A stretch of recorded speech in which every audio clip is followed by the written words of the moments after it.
جس پر عبداللہ بن عباس کا فتویٰ ہے۔ عبداللہ بن عباس صحابی رسول تھے اور قرآن کے بڑے ریسرچر تھے، حضور کے قدر بھی تھے، یہ حضور کو کروایا کرتے تھے۔ پھر رسول اللہ خوش ہوئے تو فرمایا اللہم فقہہ فی الدین، اے اللہ تو اس کو قرآن کا مفسر بنا۔ تو حضور کی خدمت کی وجہ سے وہ مفسر قرآن بنے۔ کتنا بڑا مقام ہے، ان کا تبصرہ ہے قرآن حکیم کی سورہ لقمان، سورۃ نمبر 20 کی آیت نمبر 14، انشکر لی ولوالدیک۔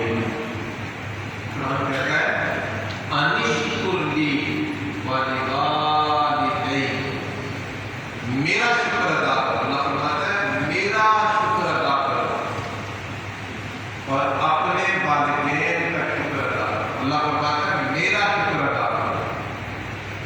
جہاں مسجد میں آئے ہیں جمعہ کی نماز کے لیے، بنیادی طور پر جو جمعہ فرض ہے اس عہدہ سے، اس فریضہ سے سرفدوش ہونے کے لیے، عہدہ برآ ہونے کے لیے آئے ہیں، اور یہ شکرانے کے طور پر آئے کہ باری تعالیٰ تو نے کرم کیا، صحت دی، زندگی دی، اپنے حضور آنے کی توفیق دی، یہ شکرانہ ہے، فرض بھی ہے اور شکرانہ بھی ہے۔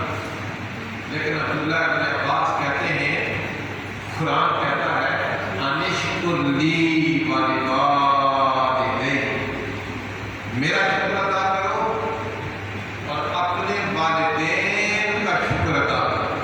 وہ فرماتے ہیں کہ اگر کوئی بندہ اللہ کا شکر ادا کرنے کے لیے حرم میں چلا گیا، مکہ میں، بڑی شریف کی مسجد میں، حرم کی مسجد میں چلا گیا، جہاں 1,00,000 نماز کا ثواب 1,00,000 کے برابر ہے، وہاں چلا گیا، لیکن وہ والدین کا شکر گزار نہیں ہے، تو عبداللہ بن عباس کا فتویٰ ہے کہ اللہ تبارک و تعالیٰ کعبہ اللہ میں آنا قبول نہیں فرمائے گا۔